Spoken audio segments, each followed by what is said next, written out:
স্বাগতম জনাইছোঁ আমাৰ চেনেলটিলৈ। আপুনি শুনি আছে হৃদয় স্পন্দন ইতিমিঠা প্ৰেম কাহিনী। আমাৰ সৈতে জড়িত হৈ থাকিবলৈ আমি আছোঁ ছ'চিয়েল মিডিয়াৰ ইনষ্টাগ্ৰাম আৰু ফেচবুকত। মোৰ মৰমৰ অনুৰাগীসকল, আপোনালোকৰ বাবে আমি আনিছোঁ ইনষ্টাগ্ৰাম আৰু ফেচবুকত সপোন প্ৰিয়া। লিংকসমূহ ডেছক্ৰিপশ্যনত গৈ বিচাৰিলেই পাব। সপোন প্ৰিয়াত আপোনালোকে ফেচবুকতেই হওক বা ইনষ্টাগ্ৰামত আপোনাৰ অনুভৱ আমাৰ সৈতে শ্বেয়াৰ কৰিব পাৰিব। চেষ্টা কৰিম সেই পেজটোত আপোনালোকৰ মেছেজসমূহৰ ৰিপ্লাই কৰাত। প্ৰিয় শ্ৰোতা, হৃদয় স্পন্দনৰ এই কাহিনীটো আপোনালোকে শুনি আছে RJ প্ৰিয়ংকাৰ সৈতে। হৃদয় স্পন্দনৰ অষ্টম খণ্ডটি শুনিলে বিহুৰ আখৰা আৰু ঢোলৰ চেওৰ শব্দত হিয়ামন নচোৱা এক পৰিৱেশ, লগতে শ্ৰেষ্ঠ বিহুৱতী আৰু ঢোল বাদকৰ খিতাপ পাই হোষ্টেলৰ ফূৰ্তিবোৰ এক আচুতীয়া সুখ। ইয়াৰ পিছৰ খণ্ডবোৰ শুনিবলৈ আমাৰ চেনেলটি ছাবস্ক্ৰাইব কৰিবলৈ নাপাহৰিব। আমি আহিম আপোনালোকৰ ওচৰলৈ প্ৰত্যেক ৰবিবাৰে। আপুনি শুনি আছে হৃদয় স্পন্দনৰ নৱম খণ্ড অৰ্থাৎ খণ্ড 9। আজি ৰবিবাৰে হৃদয় স্পন্দনৰ কাহিনীটো আপোনালোকৰ মাজলৈ লৈ আনিছোঁ মই RJ প্ৰিয়ংকা আৰু মোৰ সহকৰ্মী ভাস্কৰ জ্যোতি গগৈয়ে। ইয়াৰ পিছৰখিনি আপোনালোকে শুনিবলৈ পাব ভাস্কৰ জ্যোতি গগৈৰ কণ্ঠত। আহক তেনেহ'লে আমি একেলগে শুনো নৱম খণ্ডটি। দিনবোৰ এনেকৈ গৈ থাকিল। ঋষি আৰু বিভাৰ মাজৰ সম্পৰ্ক এইদৰে শক্তিশালী হৈ গৈ থাকিল। কিন্তু তাহাঁতি ইটোৱে সিটোক অৱগত নকৰিল। কম বুলি ভাবিও মনতে থোৱা এয়াই প্ৰেম। কিন্তু দুয়োটাৰে ওপৰত কোনোবাই চোকা নজৰ দি আছিল। বিভা আৰু ঋষি একেলগে ফুৰিবলৈ ওলাইছে। ক'লৈ আনিছা? মোক বিশ্বাস কৰা বিভা, মই তোমাৰ বিশ্বাস নাভাঙো। ঠিক আছে। বিভা আৰু ঋষি একেলগে ফুৰিবলৈ ওলাইছে। তেনেকৈ সিহঁতি এডোখৰ ঠাই পালেগৈ, য'ত ডাৱৰ দৰে চাৰিওফালে এটা পাহাৰ। বিভাই সৰুৰে পৰা পাহাৰলৈ গৈ পাহাৰৰ ওপৰৰ পৰা তললৈ চাই খুবেই ভাল পাইছিল। সেইবাবে ঋষিয়ে আজি তাইক তালৈকে লৈ আনিছে। ঋষি, ইমান ধুনীয়া ঠাই, মোৰ সঁচাকৈয়ে ভাল লাগিছে। তোমাৰ পচন্দ হৈছেনে? বহুত। এনেতে কোনোবাই ঋষিক গতিয়াই বিভাক টানি তাইৰ ডিঙিত কটাৰী এখনেৰে পাহাৰৰ তললৈ চাব পৰা ঠাইডোখৰ পালেগৈ। ঋষিয়ে গতিয়ানি খাই উঠি দেখে যে বিভাক টানি নিয়াজন আন কোনো নহয়, সিহঁতৰ শ্ৰেণীকোঠাৰে ৰাধিকা। ৰাধিকা, তুমি পাগল হ'লা নেকি? অঁ, পাগল হৈছোঁ মই। তোমাক নাপাই পাগল হৈছোঁ। গোটেই সময় তোমাৰ আশে পাশে ঘূৰি ফুৰোঁ যদিও তুমি অকল বিভাক চিনি পোৱা। এই সকলোৰে কাৰণ বিভা।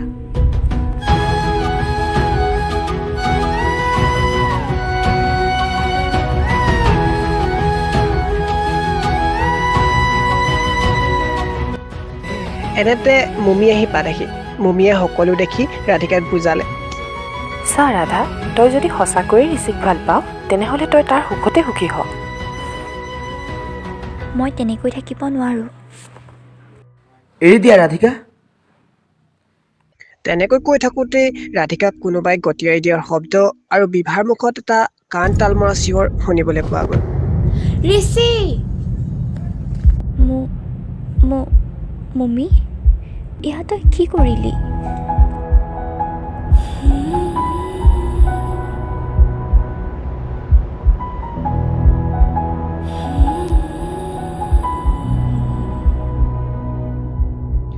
পাহাৰৰ তলত মমি পৰিলগৈ। বিভাক বচাবলৈ ৰাধিকাক ঠেলা মাৰি তাই নিজৰে ভাল হ'ব নোৱাৰি পাহাৰৰ তলত পৰিলগৈ।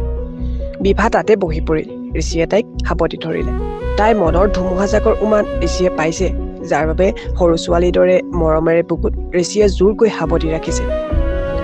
সময়ত পাহাৰৰ তলৰ পৰা মমিক উঠাই হস্পিটেললৈ লৈ যোৱা হ'ল। সৰুকৈ হাৰ্টবিট এটা চলি থকাৰ বাবে ইমাৰ্জেঞ্চি ৰুমত ভৰ্তিও কৰালে। ঋষি আৰু বিভা নগ'ল। বিভা মানসিকভাৱে ভাগি পৰাত তাইক ঋষিয়ে লগতে ৰাখি অলপ সময় পাছত যেতিয়া স্বাভাৱিক হ'ল, তাইক আকৌ ৰুমত থৈ আহিল। মুমি অৱস্থাও ক্ৰিটিকেল হৈ গৈ আছে। শেষত মুমিয়ে জীৱন যুঁজত হাৰ মানিলে। তাই সকলোকে এৰি গুচি গ'ল। মুমি ঘৰৰ মানুহো কান্দি কাটি অৱস্থা নাইকিয়া হৈছে। ৰাধিকায়ো নিজৰ ভুল বুজি পাই পুলিচৰ ওচৰত বন্দী হ'ল। এসপ্তাহ, দুসপ্তাহ, এমাহ, দুমাহকৈ তাহাঁতৰ পৰীক্ষা হৈ গ'ল। লাহে লাহে বিশ্ববিদ্যালয়ৰ বিদায় লোৱাৰ দিনো চম হৈ আহিছে। চাওঁতে চাওঁতে বছৰটোৰো শেষ পালেগৈ।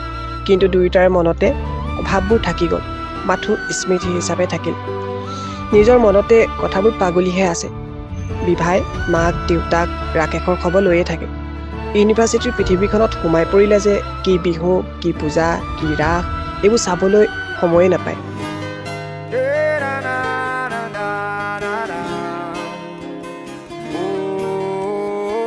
पटक पटक के सर गिरा दे नॉलेज की दीवार रट्टा मार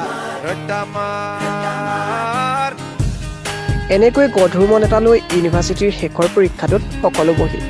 এতিয়াও কলেজৰ সৰু ল'ৰা ছোৱালীৰ দৰে অভিয়ে তাইক থ'বলৈ আহে। নিজৰ চাকৰি থকাৰ পাছতো তাইক থৈয়ে কৰ্মস্থানলৈ যায়। পৰীক্ষাৰো শেষ হ'ল, সকলো ঘৰা-ঘৰি গ'ল। কিন্তু ৰেচি আৰু বিভাহে মনৰ কথাবোৰ কোৱা নহ'ল। ৰিজাল্টটো দিলে। ৰেচি আৰু বিভা নিজৰ নিজৰ জীৱনক লৈ ব্যস্ত, নিজৰ নিজৰ লক্ষ্যত উপনীত হ'ব বাবে। ইয়াৰ পিছৰ খণ্ডটিত শুনিবলৈ পাব ঋষি আৰু বিভাৰ মাজৰ সম্পৰ্ক ইয়াতে শেষ হৈ যাব নেকি?